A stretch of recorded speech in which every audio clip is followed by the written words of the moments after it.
നമസ്കാരം. സ്റ്റേജിൽ കയറിയാൽ മുതലാളിത്തത്തിനെതിരെ കോർപ്പറേറ്റുകൾക്കെതിരെയും ഘോരം പ്രസംഗിക്കുകയും ബാക്ക് സ്റ്റേജിൽ ചെന്ന് കോർപ്പറേറ്റുകളുടെ കാല് പിടിച്ചു കരാറുകൾ ഒപ്പിടുകയും ചെയ്യുന്ന CPM-ന്റെ ഇരട്ടത്താപ്പിത അയൽ സംസ്ഥാനമായ തമിഴ്നാട്ടിലും ഇപ്പോൾ പാട്ടാണ്. തമിഴ്നാട്ടിൽ DMK മുന്നണി വിട്ട് വിജയിയുടെ TVK സർക്കാരിനെ പിന്തുണയ്ക്കാൻ പോയ CPM-ന് ഇതാ സ്റ്റാലിന്റെ പാർട്ടിയിൽ നിന്ന് കനത്ത പ്രഹരം കിട്ടിയിരിക്കുകയാണ്. സ്റ്റാലിൻ സർക്കാർ പരാജയപ്പെടാനുള്ള കാരണങ്ങൾ വിഴുപ്പലയ്ക്ക് വിമർശിക്കാൻ വന്ന CPM-നെ DMK-യുടെ ഔദ്യോഗിക മുഖപത്രമായ മുരശോലിയിലൂടെയാണ് അവർ പരിഹസിച്ചില്ലാതാക്കിയത്. അവസരവാദ രാഷ്ട്രീയത്തിന് സൈദ്ധാന്തിക പുറച്ചട്ട നൽകുന്ന ആ പരിപാടി കയ്യിൽ വെച്ചാൽ മതിയെന്ന് CPM-നോട് പറഞ്ഞ DMK കേരളത്തിലെ കമ്മ്യൂണിസ്റ്റ് ഭരണത്തിന്റെ തകർച്ചയെക്കുറിച്ചാണ് ഏറ്റവും മാരകമായ ചോദ്യങ്ങൾ ചോദിച്ചിരിക്കുന്നത്. കേരളത്തിലെ ഇടതുപക്ഷ സർക്കാരിന്റെ ഉദാരവൽക്കരണ സാമ്പത്തിക നയങ്ങളിൽ രോക്ഷാകുലരായ യുവാക്കളെയാണോ അവിടെ നിങ്ങൾ തോൽപ്പിച്ചതെന്നാണ് മുരശോലി ചോദിക്കുന്നത്. പാവപ്പെട്ട യുവാക്കളുടെ ഭാവി തകർത്ത് കോർപ്പറേറ്റുകൾക്ക് ചവറ്റുകുട്ട പോലെ കേരളം എറിഞ്ഞുകൊടുത്ത പിണറായി വിജയന്റെ കപട മുഖത്തിനാണ് ഈ ഒരു അടി കിട്ടിയിരിക്കുന്നത്. DMK ഉന്നയിച്ച ഈ ആരോപണം വെറുതെയല്ല, അതിന് കൃത്യമായ തെളിവുകളുണ്ട്.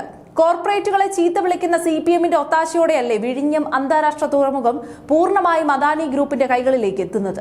പ്രധാനമന്ത്രി നരേന്ദ്രമോദിയും മുൻ മുഖ്യമന്ത്രി പിണറായി വിജയനും ഗൗതം അദാനിയും ഒരേ വേദിയിൽ അതീവ സന്തോഷത്തോടെ ഇരിക്കുന്നതും ചർച്ചകൾ നടത്തുന്നതുമായ ചിത്രങ്ങൾ മുൻപ് പൊതുസമൂഹത്തിന് മുന്നിൽ പുറത്തു വന്നതാണ്.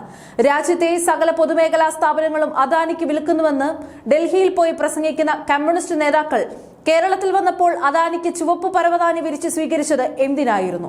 അദാനിയുമായുള്ള പിണറായി വിജയന്റെ ബന്ധം വിഴിഞ്ഞത്തിൽ മാത്രം ഒതുങ്ങുന്നതല്ല. എറണാകുളം കളമശ്ശേരിയിൽ വൻകിട ലോജിസ്റ്റിക് പാർക്ക് ആരംഭിക്കാനുള്ള അനുമതി നൽകിയതും ഇതേ അദാനി ഗ്രൂപ്പാണ്. അദാനിയുമായി അവിശുദ്ധ കൂട്ടുകെട്ടുണ്ടാക്കി കേരളത്തിന്റെ വിലപ്പെട്ട ഭൂമിയും വിഭവങ്ങളും കോർപ്പറേറ്റുകൾക്ക് തുച്ഛമായ വിലയ്ക്ക് എഴുതി കൊടുത്ത പിണറായി വിജയനാണ് ഇപ്പോൾ വലിയ സോഷ്യലിസം പ്രസംഗിക്കുന്നത്. ഈ കള്ളക്കളിയാണ് DMK ഇപ്പോൾ കൃത്യമായി തുറന്നു കാട്ടിയിരിക്കുന്നത്. CPM-ന്റെ അഖിലേന്ത്യാ സമ്മേളനത്തിന്റെ ഭാഗമായി സംഘടിപ്പിച്ച സെമിനാറിൽ മുൻ വ്യവസായ മന്ത്രി P. രാജീവ് സംസാരിച്ച കാര്യങ്ങളെയും മുരശോലി കട്ടയ്ക്ക് പരിഹസിക്കുന്നുണ്ട്.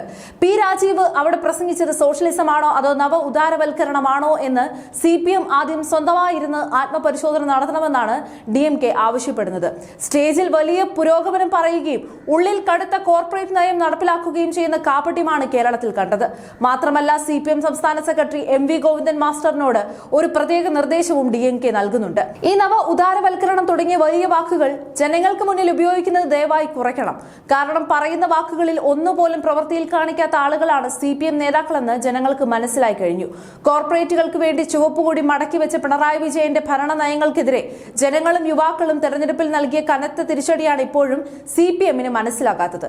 ചുരുക്കത്തിൽ അദാനിക്ക് വേണ്ടി സകല വികസനങ്ങളും വകമാറ്റി നൽകുകയും നാവുകൊണ്ട് കോർപ്പറേറ്റ് വിരുദ്ധത പറയുകയും ചെയ്യുന്ന പിണറായി വിജയന്റെയും CPM-ന്റെയും കപട രാഷ്ട്രീയത്തിന്റെ മുഖംമൂടിയാണ് അയൽ സംസ്ഥാനമായ തമിഴ്നാട്ടിൽ ഇപ്പോൾ പച്ചയ്ക്ക് വലിച്ചു കീറിപ്പെട്ടിരിക്കുന്നത്.